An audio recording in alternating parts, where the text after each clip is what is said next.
Hello, welcome to DVB English News. I'm Tuya. On June 22, Canadian members of Parliament submitted a motion to help restore democracy in Myanmar. It was led by the Canadian Parliamentary Friends of a Democratic Burma. DVB President Yamin Myat Aye sat down with the group's co-chair, Canadian MP Adam Chambers.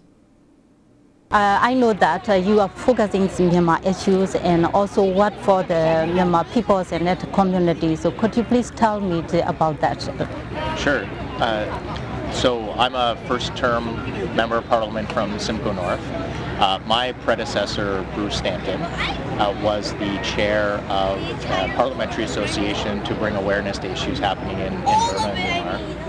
And after getting elected and through COVID, many of our associations had lapsed during COVID because you couldn't meet in person. So we got together with some of my colleagues from all parties, and we restarted we're calling it the Parliamentary Friends for a Democratic Burma, which includes representatives from each of the recognized parties in Canada in the legislature to raise greater awareness amongst parliamentarians, but of course the general public about issues that are happening in Burma and making suggestions to the government about additional actions that they could take. And so we've been connecting with community members over the last number of months. We will continue to do that. We've had some symposiums on various human rights issues where we've brought in people from the community, Canadians here with ties to Burma humanitarian organizations that are working in and on the ground, but that have headquarters in Canada, to learn a little bit more about what's needed, what's happening on the ground, what is needed, and what we can do as parliamentarians, but as a country to support the Burmese people in what is a very difficult, illegal, murderous regime that is harming people's ability to live their lives in a democratic and free state. I would like to say that Canada is one of the leading nations in promoting democracies and the human rights. So Burma's situation today is deteriorating day by day, but in this case, Canada has taken action against the military regimes, generals, and the people related to them, including the entities. So, but Burmese community think that stronger action need to be done. So, what do you think of that? So, totally agree that more can be done, and we need to be stronger. Canada can play a leading role. We have precedent in the past where Canada has led the world to taking strong action in various conflicts or various humanitarian crises, as an example. So the time for Canada to step up is now. The government has taken some actions with respect to sanctions, as an example, but there is a growing belief that with the situation deteriorating day by day, that we can do more, whether that's increasing the sanctions, the reach of the sanctions, but also in terms of the number of individuals involved, but strengthening them, especially with respect to, say, aviation fuel or the oil and gas production and the proceeds of oil and gas that are used to fund the regime. So that would be one example. The second would be, maybe providing communication infrastructure to help with early warning systems or other kind of air missile defense systems that would protect innocent civilians from the atrocities of the regime. We also believe that greater humanitarian assistance can be helpful. We obviously have a growing refugee population that's becoming very, very, and has become difficult. And that's been going on for years, but Canada can potentially step up there as well to help and challenge our allies to come to the table to support the refugees that are, fleeing their homeland. So there's lots of things I think we can do as a government, but also as parliamentarians to provide some potential solutions or recommendations to the government to take stronger actions. But the first would be raising awareness amongst the Canadian population about what's actually happening in Myanmar and Burma. And it is easy. Is it easy? It is easy. So within the Canadian populations, and they start to notice about the Burmese situation.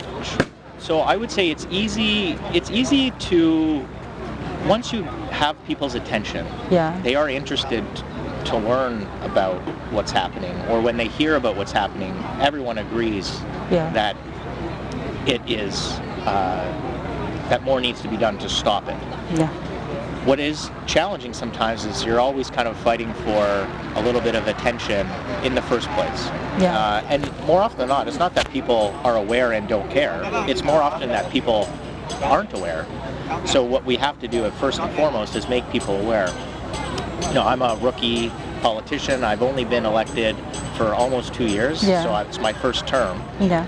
I was largely unaware of the intricate details of what was happening. You know, you read some things in the newspaper and you understand a little bit about what's going on, but not nearly what is happening on a day-to-day basis. And as you mentioned, it is deteriorating. Yeah. And so one of the first orders of business of this parliamentary group is to get parliamentarians together to educate parliamentarians. There's many members who are elected, like myself, who have only been there for 2 years, who don't have a lot of experience in what's happening in some of these international conflicts. Yeah. And so that's step one.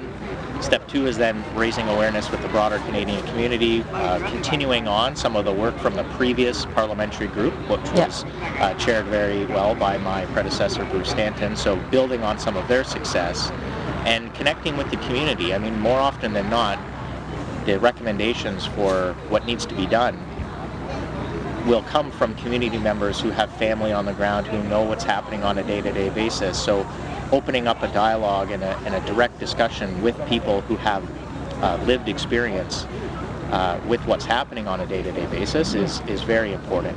Yeah. But it's about awareness first, and once you have people's awareness, you know, everyone, once they're learning about what's happening, everyone agrees that we can do more and we should do more to support the democratic movement for free and democratic society in Burma that protects and recognizes all different ethnicities, a multi-ethnic kind of power-sharing agreement in the future that we'd like to move towards, that respects people's human life, their dignity, and humanitarian needs. You know, we're in Canada. We are so blessed to live where we live. You know, when you think about religious freedoms and, you know, your ability to have your own cultural traditions, and, you know, we're in a park today and we've got multiple ethnicities in this massive park, all celebrating their own ethnicities. There's people from different countries all around the world here. We're in Toronto, right? One of the greatest multicultural cities in the world. Yeah.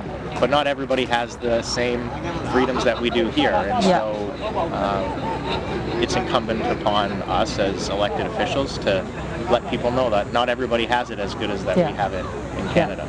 Yes, I see. Thank you about that. But I just want to know that this year in January 27, and which marked the 2-year anniversaries of the military coup in Myanmar. Also, the Canadian government imposed sanctions on the shipments of the aviation fuels to Myanmar. So this is thanks to the Canada. But one thing is Canada still yet to impose the sanctions on MOGE. So what do you think of that? So we worked with other parliamentarians from other parties recently, along with members of the community, and we presented petitions from the community to the government and recommend that the government impose greater sanctions on MOGE to ensure and prevent funds being used to support the regime. So, you know, talking about increasing the sanctions, more global sanctions, frankly, but specifically with respect to MOGE to ensure that, you know, countries and other institutions are not purchasing oil and gas that's effectively funding all of the atrocities and the murder and the humanitarian crisis to begin with. So yes, the short answer is yes, we believe that there's more to do with MOGE for sure. Don't know exactly how we could do that, but also challenging and working with our allies to do something that is very meaningful on a global scale. You know, the UN Security Council has an opportunity. We could also looking at the International Criminal Court for other opportunities to refer some of these cases to and to hold some of these individuals accountable, certainly in the eyes of the international community.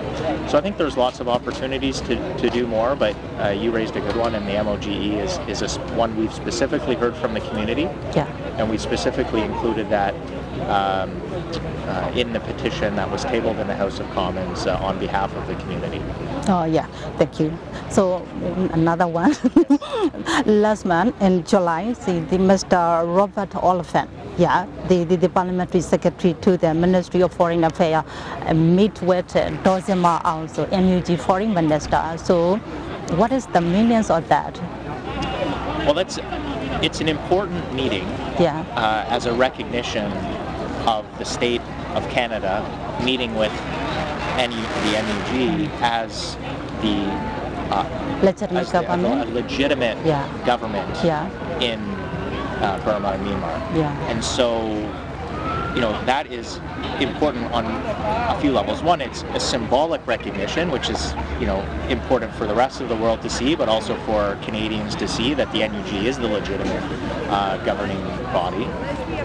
But then also to open up that dialogue officially with the Canadian government to ask for assistance is hopefully will lead to more action and will lead to more support for the free democratic Burma that I think everyone wants. Yes, thank you. So my last question, how do you understand today's Burma's revolution? How do you understand? How do I understand it? It is a constant struggle that requires assistance and support and help from the global community. I'm hopeful that with the right level of engagement and support from other parts of the world, that the resistance will be successful, that we will stop the atrocities, the crimes that we see, the murders that we see, the thousands of people who have lost their lives already, the refugees that have been displaced from their homeland. We must have hope that the struggle will prevail and that a free democratic Burma will follow. That includes recognitions and protections for people of multi-ethnicities and making sure that the best that we can, we stop what's happening now and provide a foundation for a power sharing agreement and that respects the principles of human rights, that respects the principles of just human dignity and allowing people to live their life in a country, in a society that respects these inherent personal freedoms.